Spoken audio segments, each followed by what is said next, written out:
Muy buenas tardes a todos los participantes. El día de hoy damos inicio a lo que es el curso virtual de las normas APA. Y bueno, pues les doy la más cordial bienvenida a cada uno de ustedes por participar en este curso virtual.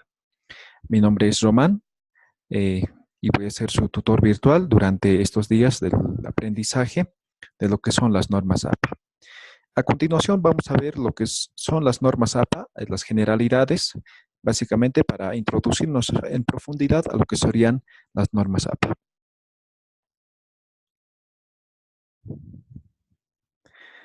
La primera pregunta que todos nos hacemos es, ¿qué son las normas APA? ¿No? Las normas APA tienen su origen en el año 1929. APA proviene, es una abreviación que significa Asociación Americana de Psicología, ¿no? En español, y en inglés sería American Psychological Association, ¿sí? Es una abreviación nada más, ¿no? Ahora, ¿cómo surge esto, no? ¿Cómo surge el APA? Surge, ya habíamos dicho, en 1929 por un grupo de psicólogos, antropólogos y administradores decidieron establecer un conjunto de reglas que coadyuven la escritura científica en las ciencias sociales. Es decir, para facilitar la escritura, es decir, la redacción, ¿sí? La comprensión para el lector, ellos han tratado de uniformar, ¿no? Los escritos de trabajos académicos. Principalmente las normas APA se utilizan en lo que son las ciencias sociales, ¿ya? Las ciencias sociales. Entonces, una norma APA o la norma APA básicamente es el conjunto de reglas o procedimientos para escribir un trabajo académico, ¿ya? Un trabajo académico. Ahora, ¿qué otras normas existen? ¿Sí? En el mundo académico, ¿sí? Existen varias normas, ¿no? Por ejemplo, citamos algunos, por ejemplo, Chicago, Vancouver, ISO, MLA, eh, Harvard Reference y otros, ¿no? ¿Sí? Varios, ¿ya? Ahora, cada una de estas normas tienen su propio fin, ¿sí? Se aplican en una área determinada de la ciencia, ¿sí? Por eso estamos poniendo en alguna rama de la ciencia. Como ya habíamos dicho, por ejemplo, las normas APAS se enfocan exclusivamente en lo que son las ciencias sociales, ¿ya? Y sin ir lejos, por ejemplo, Vancouver se aplica en el tema médico, por ejemplo, ¿no? En el área médica, en el área de salud, ¿ya? Entonces, va a depender mucho en qué área nos estamos desenvolviendo o vamos a desarrollar el trabajo académico, ¿sí? Para aplicar alguna de estas eh, normas, ¿sí? Sin embargo, las normas APA son en la actualidad los que más se utiliza principalmente en centros de formación, ¿no? Por ejemplo, en las universidades, en los institutos de formación superior, institutos de formación de técnicos medios, ¿no? En todo lado, básicamente lo que piden son las normas APA, ¿ya? Ahora, ¿por qué piden las normas APA? Las normas APA, ¿sí? Tienen un manual, ¿sí? Tienen un manual de cómo se debe desarrollar, ¿no? Y obviamente se especifica al detalle en el manual la forma de cómo desarrollar un trabajo académico, un escrito científico, ¿ya? Y obviamente con el manual todo esto se hace mucho más fácil, es más práctico que otras normas, ¿sí? Por eso la importancia de lo que serían las normas APA. Ahora, las normas APA específicamente se enfocan en algunos aspectos, ¿no? Por ejemplo, lo que son los márgenes y el formato del documento, ¿no? Estamos hablando, por ejemplo, de lo que es el tamaño de la hoja, el tamaño de lo que son los márgenes, estamos hablando de lo que es la puntuación, la abreviación, tamaño de la letra, la tipografía, el uso de las mayúsculas, lo que sería la construcción de tablas y figuras, también lo que son las citas bibliográficas, referencias bibliográficas y obviamente lo que es el contenido mínimo de un manuscrito, ¿sí? En eso se enfoca las normas APA. Ahora, debo mencionar que aquí en este curso virtual no voy a desarrollar, ¿no? O sea, qué tipo de margen debe tener, el tamaño de hoja, todo eso. ¿Por qué? Muchas instituciones de educación superior ya tienen su formato establecido, ¿sí? Entonces ya tienen el tamaño de letra, tipografía, todo, ¿no? El margen, todo ya tienen establecido. Simplemente lo utilizan en las citas y las referencias bibliográficas, lo que serían las normas APA, ¿sí? Por esa misma razón, en este curso virtual vamos a enfocarnos específicamente en lo que serían las citas bibliográficas y lo que son las referencias bibliográficas, ¿no? Cómo realizar una cita de un libro, de una revista, de una página web, de un blog, de redes sociales, ¿sí? Cómo desarrollar las referencias bibliográficas. La diferencia entre una cita y una referencia está en que el primero, la cita, es cuando extraemos de forma directa o parafraseada, ¿sí? Una idea de una determinada fuente, ¿no? Ahora, la referencia es el enlistado de todas las referencias que hemos utilizado, ¿no? Y más adelante también vamos a tomar o vamos a explicar la diferencia, por ejemplo, entre referencia y bibliografía, ¿no? ¿Ya? Entonces, en su momento también, ¿sí? Entonces, en todos estos aspectos se enfoca lo que son las normas APA. Ahora, ¿por qué usar las normas APA, no? ¿Por qué usar? Primero, por ejemplo, para respetar el derecho de autor. Es decir, para respetar un trabajo que ya ha desarrollado otro autor, ¿sí? A eso también, por ejemplo, cuando no respetamos los derechos de autor, se comete lo que es el plagio, ¿no? ¿Sí? Entonces, el plagio está penado, ¿ya? Está penado. Ahorita vamos a tocar ese tema, ¿no?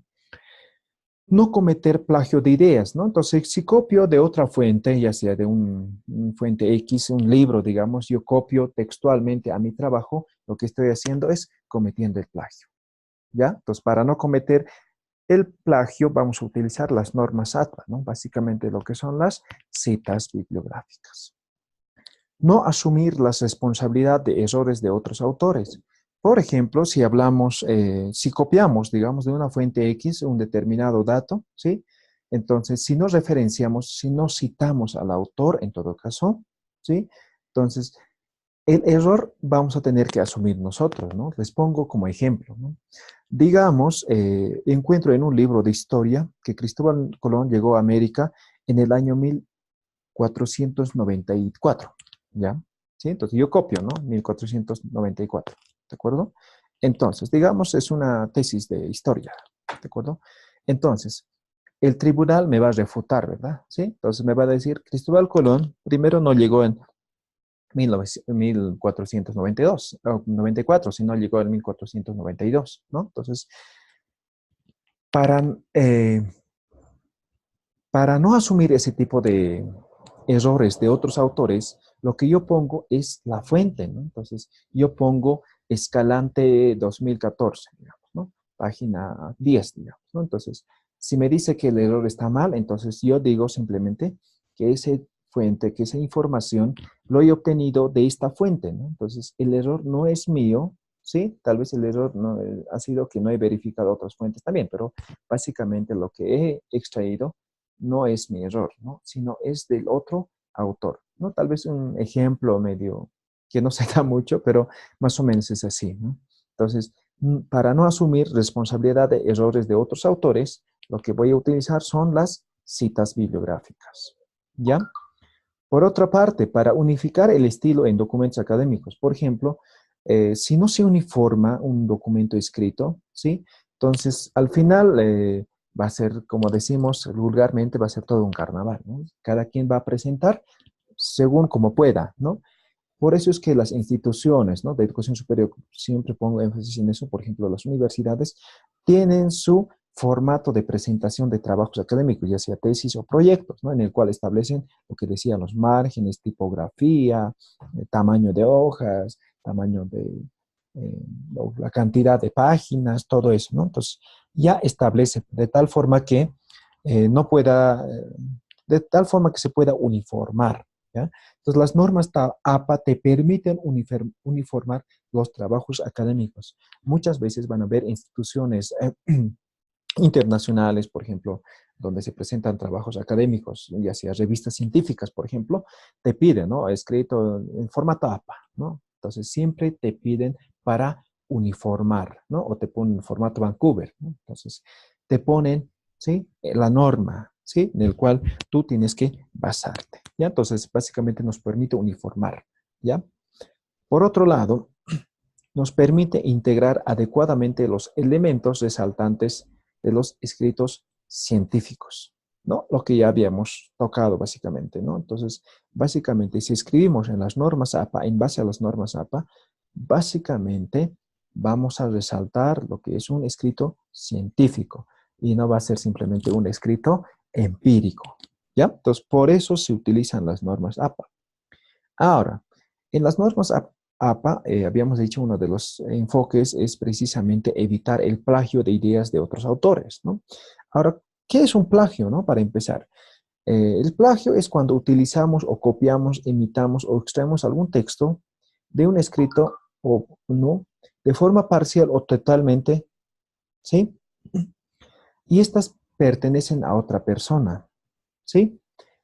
Sin dar el debido reconocimiento del autor o creador, ¿no? Entonces, digamos, yo obtengo una información, digamos, lo que decía del ejemplo anterior, de la llegada de Cristóbal Colón, saco de un libro de historia y lo redacto, ¿no? Colón llegó en el año 1492, llegó a tal lugar, llegó con tantos hombres, ¿sí? Entonces, si yo redactara de esa forma, esa idea es propia de mí, ¿verdad? ¿Sí? Es propia de mí. No estoy dando a conocer, ¿sí? La fuente del cual he obtenido esa información. En todo caso, para que el fuente, perdón, para que el trabajo científico sea sustentada, tengo que dar a conocer de dónde he sacado ese año, ¿no? O sea, ¿de dónde sé que Cristóbal Colón llegó en 1492? Porque yo en ese entonces no estaba vivo todavía, ¿verdad? Entonces yo tengo que dar a conocer, ¿no? Si redacto, ya sea con mis propias palabras, o obtengo alguna idea, o texto completo, lo que pasa, como sucede actualmente, por ejemplo, muchos trabajos en las universidades se ven, ¿no? Copias directas de Wikipedia, ¿sí? Entonces, en ese momento estoy cometiendo el plagio, ¿sí? Porque no estoy dando a conocer la fuente del cual estoy obteniendo esa información y el plagio está penado por ley, ya en todas partes del mundo. Ahora, no solamente existe el plagio, también existe el autoplagio, ¿sí? El autoplagio. Ahora, el autoplagio es cuando yo, eh, digamos, ya he escrito 2 libros, ¿sí? Ahora estoy escribiendo el tercer libro o el tercer trabajo, o digamos, he hecho mi tesis de licenciatura, ahora estoy haciendo mi tesis de maestría, ¿sí? Y estoy haciendo de temáticas similares, digamos, ¿no? Entonces, yo copio tal como he hecho o algunas partes de mi tesis de licenciatura para presentar en mi tesis de maestría, ¿no? Entonces, estoy cometiendo igual plagio, claro, ya no es de otra persona, sino es de mi mismo trabajo. Por lo tanto, tal vez yo mismo no me voy a demandar, ¿no ves? Por plagio, ¿sí? Pero, si bien no está considerado como un delito, es una falta de ética por parte del autor, ¿sí? Entonces, por más que sea mi trabajo anterior, tengo que citarlo en mi trabajo actual, ¿sí? Es decir, si he utilizado partes de mi tesis de licenciatura en mi tesis de maestría actual, debo dar a conocer la fuente, ¿sí? De dónde estoy obteniendo, ¿sí? Tengo que citar en base a las normas APA, ¿ya? Eso es el autoplagio. ¿Ya? Ahora, en tema de lo que son las normas APA, tenemos algunos signos de puntuación que básicamente se utilizan en lo que serían las citas y las referencias bibliográficas. Por ejemplo, el punto, ¿no? Ya sea el punto final o punto seguido, ¿sí? Tenemos la coma, punto y coma, ¿sí? El guión, tenemos 2 puntos, tenemos el paréntesis, tenemos lo que son los corchetes y tenemos lo que son las comillas, ¿ya? Estos básicamente son signos de puntuación universales que se utilizan no solamente en normas APA, sino en todo lado, ¿no? En todos los ámbitos, ¿no? ¿Sí? Sin embargo, estos son los que más vamos a utilizar en las citas y en las referencias.